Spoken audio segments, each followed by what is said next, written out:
Bia Kamal ka Nuer Online TV. Kajan gwasame bana rach ka kui gambella got talent take a competition mishala do biben. And competition dana biben ka gambella got talent kam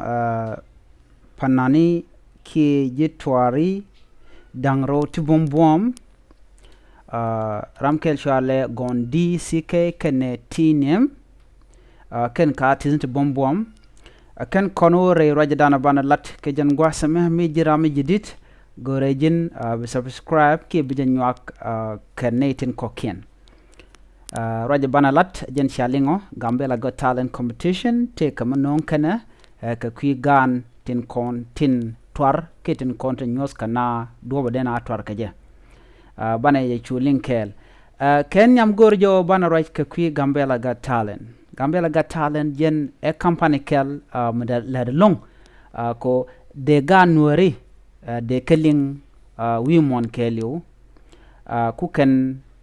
talent ku ken promote ke mandana long rane ku ken promote ke jakene ko ba janga wimon Gambella got talent let ken long ko bikene di altin kon tilat ketigo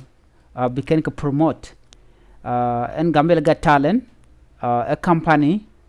minus no bene dialan kon tila tizni ne dialan content dong de rante ke dit michine dialen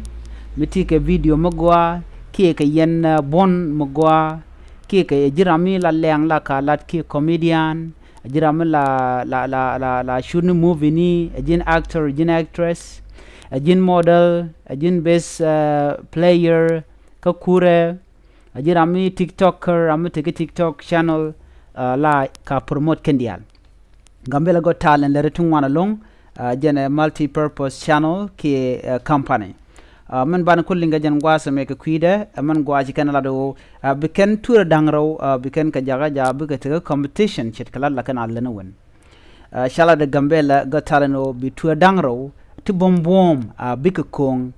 kam dien ka jen gwasa bebena ramkel shale gondi ram do dien shale tiniam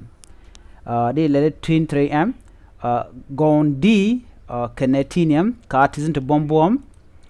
kene dang rawti kwala goro ken biket ka competition ka do bana shalat keje ramkel gondi ram rawde tinium kan dang raw kene titi ka nas tite ka competition tibikung ala kunke jek ko ngobran barodo chum reylad nan lede kandang raw kaneti bombom ke music industry enten warete ten ke wimon ke jan gwasame chajalat ramandana bumni janalong mangesh kone la royni nying gad gambel ke nying ethiopia ke no gwadete gat rami la ran mi teke tale la jalat chegoro be tournament be jenwa kon kel ko ba janga ni ko no compete kangane ramanyam gwasame ramame jaramadan la host men let Gambella got talent kajan gwasame malatin chengeda kan shara kele o chejelas ko ben Nuer be kalwaki be gan Nuer be kalwak jen shalemen jen gat kel mi bumbum long re Nueri mi lad long ko de Nuer de ko niam ramatu gwasame amete kalwada bore me jen tini mandanan kulete competition kan wudde do diena me meto gwasa me men ci kon linga gondi kan dangraw ka gat bombom en kunya dana ba kwanka ba ka kwanka lat kalatin gote lat kenke mi ram kel chaja kwanka ramado dien che fel chelo no ramama kuje ngwa ki kan roda lwang nyoda ne jewo eni dwor ki na ran renen content cha gorbete konka la ram kel la jaga ko be men gorke be jek agenda de tin ka competition Läär Gambella got talent Läär je tasluaje lonko ken chikan charian king yedien chikan latko biga gan wari biken ka promote ke biken chonga ka kel katin lat ken ka ajeno Gambella got talent wi aka woni amre lendin gon ledien ka chwar jepal na me ajen danan de gorde nyode ka jen gwasame en Gambella got talent to ba wet ka jaron kin daru jen daru dioko me kama ja gat tin la gat Gambella ka kui competition ka mandana tin ke jan gwasame ka kui ko deran dero da lwang mandana lede der jalat kelode chede gepap der goro der je dero ro chum kanden top kan ka katin chalare run kana mo Ramadan simu gwalat ke Ramadan shagu yo jentina mo jego ramadan en ba kam cup ke ba kam trophy kimlo no baja kam wancha namo agenda ande tim kon ga jan gwasame ka jan joga wo continent ne content bute competition etinium kene gondi kene content bute competition ka jan gwas bichu ngajo ramanyam jane karamaro jane ki ramanyam jane ki ramaro jane kene ti kandang raw tilatis ni re which and gwasame ki re which ka ethiopia tin bute competition ka jan gwasame chaga jago biken lad lonka dien biken news ka chikan lado long no competition mo aje top chaje butop alo kalala kana top ko je online ni won gambel gatala na ken biken to balo bika concert biken chol ba ti dial bagalat ko concert ki ba ngar ba je chol ba to ba ko top tin chit kamana na gor kene en ken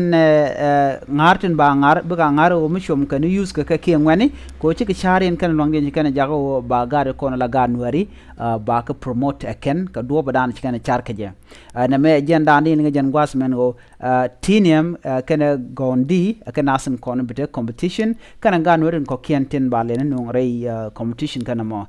gambel ga talent we are woniam na me jela dan yen linga jan gwas me mi jiram jidit ke jan channel me ka kuji gambel ga talent kene mjak ki la guri je ka Facebook gorjin ba je gorba online ka channel len ba link dien ba je la pingwa samo ko biya je jek ko de rande ro subscribe ka der ka support ka man gwalet kene mun no je bono jin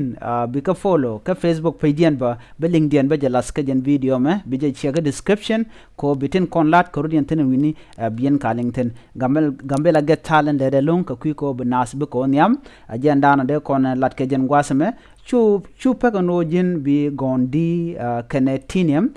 bi ramadana bu win ka bi jejek gondi 1 katinium 2 ka do dana dong de kon lel ga je ko bi ko ngajo ka ngana ka ten contribute competition gondi kenetinium kan de contribute competition ken ke hip hop kia trap musician music dan la music ngwane biya kechu gor ka do badan yen gor ka je ba link dien ba jalas ka description ka jan gwasame ajan gwadan de kon chongten biya te kamal bye bye